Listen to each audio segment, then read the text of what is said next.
بسم اللہ الرحمن الرحیم۔ السلام علیکم ورحمۃ اللہ وبرکاتہ۔ الحمد للہ وکفی وسلام علی عبادہ الذین اصطفی، اما بعد۔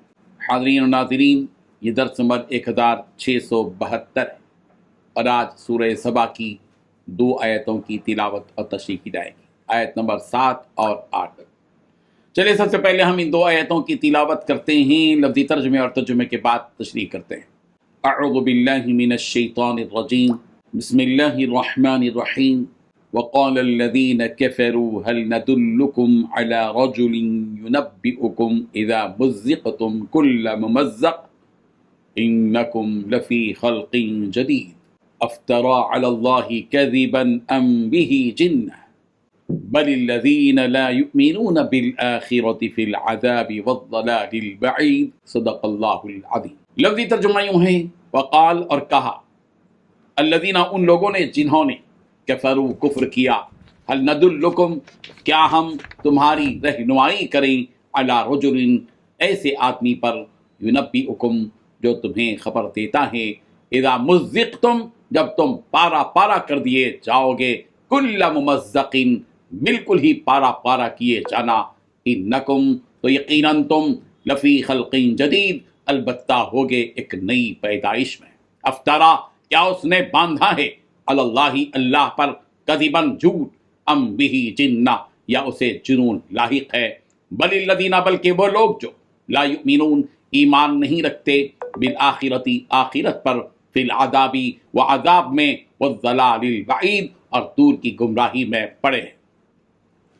ترجمہ یوں ہے، اور کافر کہتے ہیں کہ بھلا ہم تمہیں ایسا آدمی بتائیں جو ہمیں خبر دیتا ہے کہ جب تم مر کر بالکل پارا پارا ہو جاؤ گے تو نئے سرے سے پیدا ہوگے، یا تو اس نے اللہ پر جھوٹ باندھ لیا ہے یا اسے جنون ہے۔ بات یہ ہے کہ جو لوگ آخرت پر ایمان نہیں رکھتے وہ آفت اور پرلے درجے کی گمراہی میں مبتلا ہے۔ ان 2 آیتوں میں 3 باتیں بیان کی گئی ہیں۔ پہلی بات، یہ کافر لوگ کہتے ہیں کہ کیا ہم تمہیں ایک ایسے شخص کا پتہ بتائیں جو یہ کہتا ہے کہ جب تم مر کر ریزہ ریزہ ہو جاؤ گے اس وقت تم ایک نئے جنم میں آؤ گے۔ دوسری بات، پتہ نہیں اس شخص نے اللہ پر جھوٹ باندھا ہے یا اسے کسی قسم کا جنون ہے۔ تیسری بات، نہیں بلکہ حقیقت یہ ہے کہ جو لوگ آخرت پر ایمان نہیں لاتے وہ عذاب میں اور دور کی گمراہی میں پڑے ہوئے ہیں۔ بزرگان محترم، پچھلی آیتوں میں کہا گیا تھا کہ یہ کافر و مشرکین قیامت کے قائم ہونے کا انکار کرتے ہیں اور اس کے واقع ہونے کو جھٹلاتے ہیں۔ ان آیتوں میں ان لوگوں کا قول بیان کیا جا رہا ہے کہ کس طرح کی باتیں کر کے یہ لوگ اس قیامت کے دن کو جھٹلاتے ہیں۔ چنانچہ مشرکین اپنے دوسرے ساتھیوں کو بطور سوال نبی رحمت صلی اللہ علیہ وسلم کا مذاق اڑانے کے لیے کہتے ہیں کہ کیا ہم تمہیں ایک ایسے آدمی کے بارے میں بتائیں جو یہ کہتا ہے کہ جب ہم مر جائیں گے اور گل سڑ کر ریزہ ریزہ ہو جائیں گے اور ہمارا نشان بھی باقی نہیں رہے گا تو اس وقت ہم دوبارہ زندہ کیے جائیں گے اور ہمیں دوسری زندگی عطا کی جائے گی۔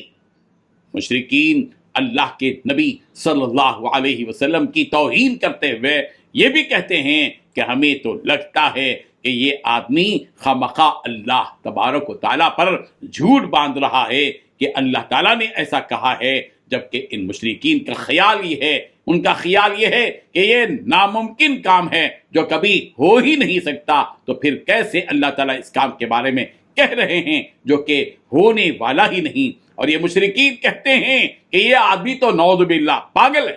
اللہ اکبر، ایسی باتیں کہتے پھر رہا ہے جس کی کوئی حقیقت ہی نہیں۔ مشرکوں کو یہ بات ہضم ہی نہیں ہوئی تھی کہ ان کے مرنے اور گل سڑ جانے کے بعد انہیں دوبارہ زندہ کیا جائے گا۔ چنانچہ مشرکین کی اس قسم کی باتیں دیگر آیات میں بھی بیان کی گئی۔ سورہ بنی اسرائیل کی آیت نمبر 98 میں کہا گیا، وَقَالُوا أَإِذَا كُنَّا عِظَامًا وَرُفَاتًا أَإِنَّا لَمَبْعُوثُونَ خَلْقًا جَدِيدًا، کیا جب ہم ہڈیاں اور ریزے ریزے ہو جائیں گے پھر ہم نئی پھر ہم نئی پیدائش میں اٹھا کھڑے کیے جائیں گے۔ سورہ مومنون کی آیت نمبر 82 میں بھی مشرکوں کا یہ قول یوں نقل کیا گیا، قالوا اذا متنا وكنا ترابا وعظاما انا لمبعوثون، کیا جب ہم مر کر مٹی اور ہڈی ہو جائیں گے کیا پھر بھی ہم ضرور اٹھائے جائیں گے۔ سورۃ الصافات کی آیت نمبر 16 میں بھی یہ بات یوں ذکر کی گئی، اذا متنا وكنا ترابا وعظاما انا لمبعوثون، کہ کیا جب ہم مر جائیں گے اور خاک اور ہڈی ہو جائیں گے پھر کیا سچ مچ ہم اٹھائے جائیں گے؟ کیا ہم سے پہلے کے ہمارے باپ دادا بھی اٹھائے جائیں گے؟ حضرت قتادہ رضی اللہ عنہ نے کہا کہ یہ کہنے والے لوگ قریش کے مشرکین تھے۔